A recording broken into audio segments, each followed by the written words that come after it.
All right, guys, we're working on number 25 and 26 wholesome soul techniques. 25 is the last of the knife sequence. So for number 25, this is, the knife is up against you. Your hands need to come up. In a perfect world, your hand would be in between these two. You may not get that, and that's okay. So from here, all of his thoughts right now are thinking about this situation. I need like 1% of that to go somewhere else, so I'm going to engage him in conversation. What do you want? Now, I'm not just going to say, what do I want, and then move. I need to wait for him to respond. Why? It's going to take some of his focus off of this, even if it's 1% of his brain capacity, to answer me. Well, what do you want? I want you. There. As soon as he starts talking, that's when I start moving. So my hand that's closest to the blade is going to grab the thumbstick and I'm going to pull it this way. Do you see how I'm tucking my elbow, my chicken wing down? My next hand is going to come across to push, and I'm going to back step at the same time. So we're here. What do you want? I want your wallet.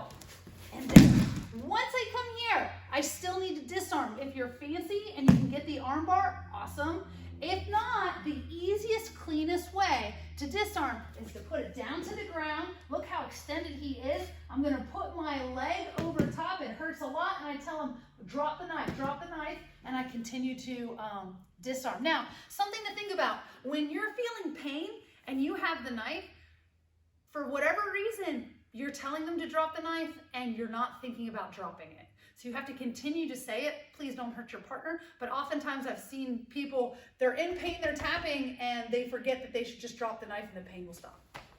Okay, number 26 starts in the text as the attacker, or the victim is in a chair. So I have a lovely chair here. We don't tend to use a chair in class. We do this one from the ground, like one that's a little bit more along in the curriculum. But from the chair, you're sitting, and for whatever reason, you don't see that someone is coming at you.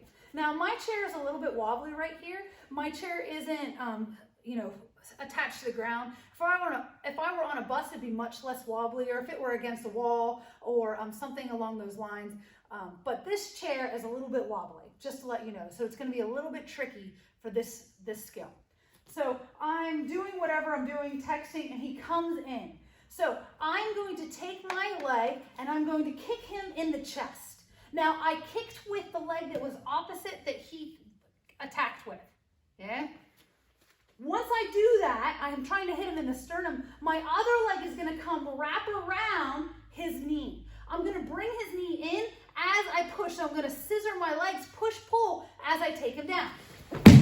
Now, if this chair were not so wobbly, if it was against a wall or fused to something, I could use leverage to push back to be able to leverage him more. If I kick him hard, this is going to make me lose my balance, right? So that's what the text says. We normally do this one from the ground, and we use the leverage a little bit lower for number 26. Yeah, so typically in class or like in testings, we would basically just do 29 as 26 and then 29 again. Okay, Master Kazi made a lot of good points. If you're on a wobbly chair and someone comes after you, probably the best move would be to try to get to your feet. Stand up.